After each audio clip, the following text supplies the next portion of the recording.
I can't believe this place is all the way closed in by the end of the night. That's insane.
It feels so good to start clearing these spaces off of the hillside. The only problem is now that we're flipping them over, all of this is sticking to the back and it just holds it off of the building and it won't allow the screws to seat tight. So you just want to clean them off as best as possible. So I have the boys right now going through with an ice scraper, cleaning it clean. Cody, go this way, back and forth and let it get in those edges. Yep, just like that. Okay, but you got to do it fast because we're behind. These are our last 1, 2, 3, 4, 5, 6, 7 panels of the entire shop. I cannot believe we're at this stage right now. And if it wasn't for help I've had on this shop between friends, neighbors, family, and kids, there's zero chance this was going to get done. As we are coming down to the wire on these, there are, let's see, 1, 2, 3, 4, 5, and 6 panels remaining. We are having to play the kind of, I don't know, rob and save from the insulation. I know that this last stretch is 22 feet, that rolled up one, and it's going to go up this whole side. So I know I need at least 72 inches to span in between that. I hope that's all I need. And hopefully this leftover piece that's cut will work. I think we came out ultimately correct on everything, and everything looks like it's been seamed together pretty well on the back side. Now the job is to go back and cut all these door openings back to width. That will be my job for tomorrow. While I have help here to lift things up, we are just going to keep getting stuff set in place because one guy can stand around and cut on that lift no problem. I can't believe this place is all the way closed in by the end of the night. That's insane. Well, the temperature has dropped, the sun is completely down, and now we're in freezing temperature, so we have to continue to scratch off the frost. But we have 3 panels left. One shorty, and then the 2 full-length ones.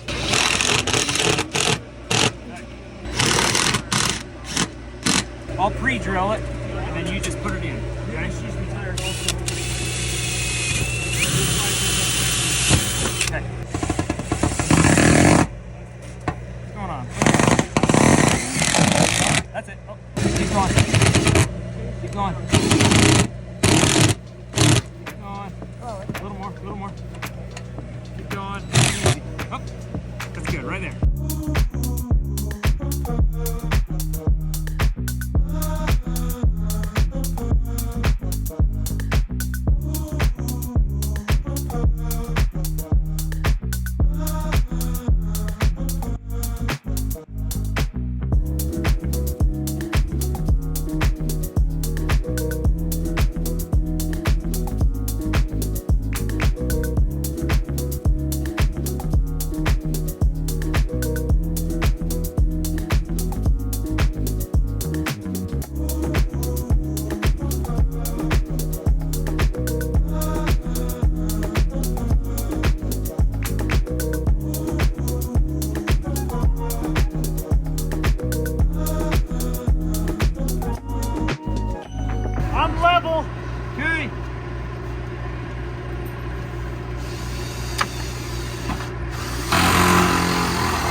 Yeah.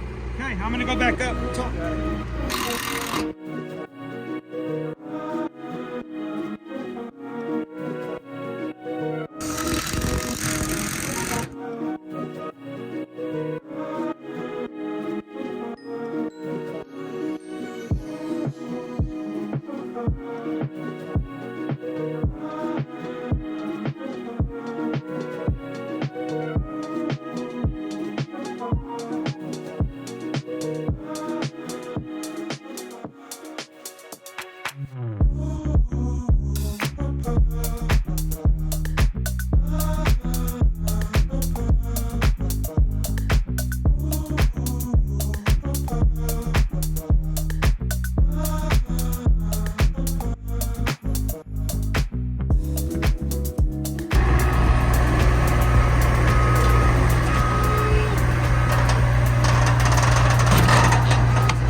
Well, it is a little bit different to stand inside the shop now and have it be 100% closed in on all of the wall faces.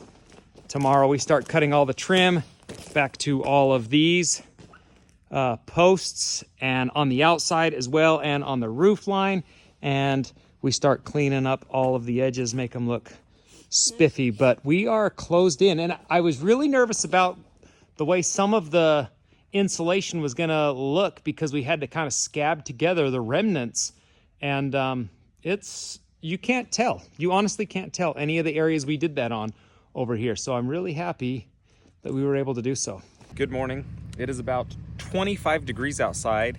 I can feel in the air it's wanting to warm up, but that's not good because we have a huge storm on the way. So we've got to beat that storm. But in the mornings when it's super cold out here, I come out to the machines, my buckets back in the shop, this lift, which we only have for a couple days now, and I turn it on and start getting it warmed up. But you see that blinking? That's a glow plug signal. All diesels have it. My truck has it. The backhoe has it. It means you can't just crank things right over the way you want to. You have to let them warm up for just a minute. Now that that symbol's gone, we can start this pig, and I just let them sit and idle for a few minutes, because if you don't, they will not work properly the rest of the day. So we let everything crank up and warm up, and then we are good to go. Today's objectives are to get all the stitching done on this shop and all the cutting. It's gonna go pretty quick, I hope.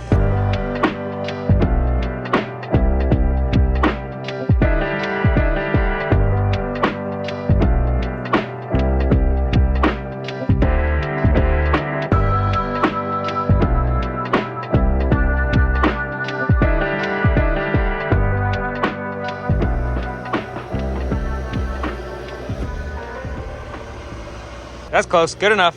Thanks, driver. In order to get these panels to sit square, the headers for these doors is not necessarily perpendicular to these, or vice versa. These aren't perpendicular exactly to them. And I don't know if the cuts for these are square. I would be surprised if they were. In my mind, when it's cutting down a line, it's cutting at a diagonal so that the piece can keep moving. At least that's the way I've seen it done, so I don't know. Regardless, it means that we have to kind of set them the way we did and then go back and nip off just an inch or so. And I probably wouldn't have to, but I want as clean of edge next to these headers and casing of the door, or jambs of the door, as possible. A problem I'm running into, not a problem, but a situation you run into is the metal, especially where we have a couple different layers here that overlap. When you're cutting them, if they're not solid to this piece, like they've got a lot of excess that can flap around, it vibrates with your blade and it prohibits cutting. So a little trick I've figured out is this. I grab one of my metal clamps, set it on here, and clamp it tight. That makes it so that these don't flap independently anymore. It keeps them together, and it kind of just holds it in position a little bit better, so the blade's gonna keep cutting. On a reciprocating saw, if your piece is ever moving with it, especially with oscillating saws even more, if the piece vibrates at all with the blade, it will not cut. So you got to make sure it's fixed, which is why I'm only cutting along the header of the doors with the reciprocating saw, because it's fastened in to this header every so often, but the jam isn't, because we couldn't see where it was and I didn't want to guesswork a lot of it. So when I'm getting to these sides, I use the grinder because this would vibrate way too much because it's not fixed all the way down.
Here's our process so we can stitch this entire wall and what we've been replicating. Because you start from the bottom and go 20 inches on center down there, but when you get up to here, you have to get across here, and I don't want to just start at the bottom of these and have mismatched screws. I really want it to look as uniform as possible, so we're leveling it off of the existing screws and coming across. So Cody holds the level, we stitch a few of them in place. Boston feeds the screws to me. You hand me the screws. There we go. Okay. Cody holds it off the bottom of the last screw.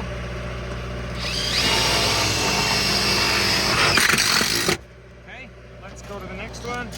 Keep coming this way. Yeah, this is our last one. Yes, okay. I'm so tired. Look how dark it is. Done with the level. Cody runs the tractor up. That's good. Oh, that's good.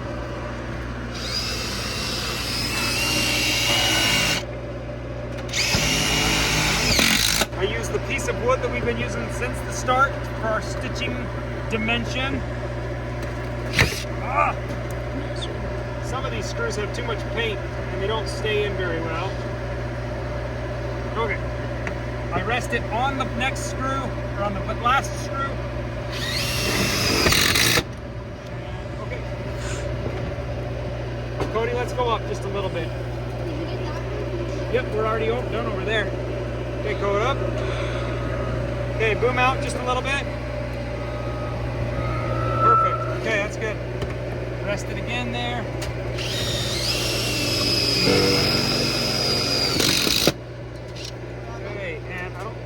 Oh, I do have room.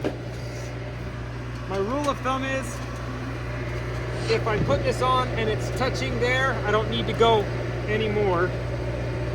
But this next one, if I put it on this one, we're below, so we throw one more in. That keeps us even stitching all the way across the entire shop. And it goes pretty quick if you can have assignments and jobs for everybody to do.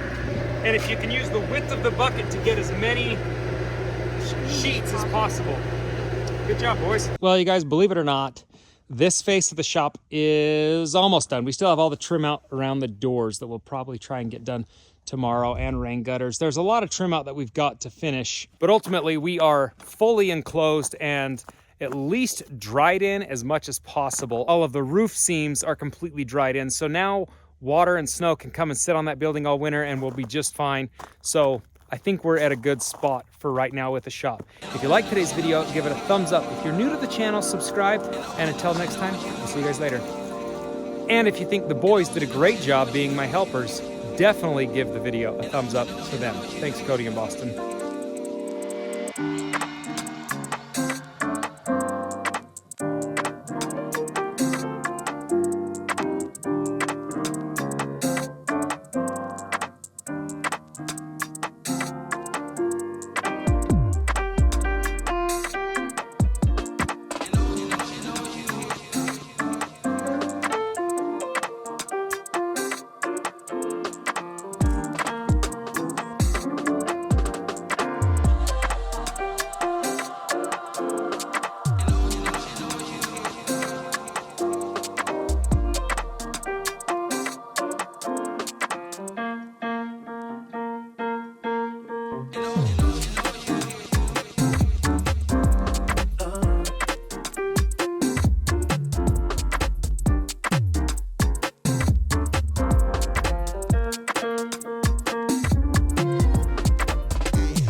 He's the man, the myth, the legend. Ready? Yep.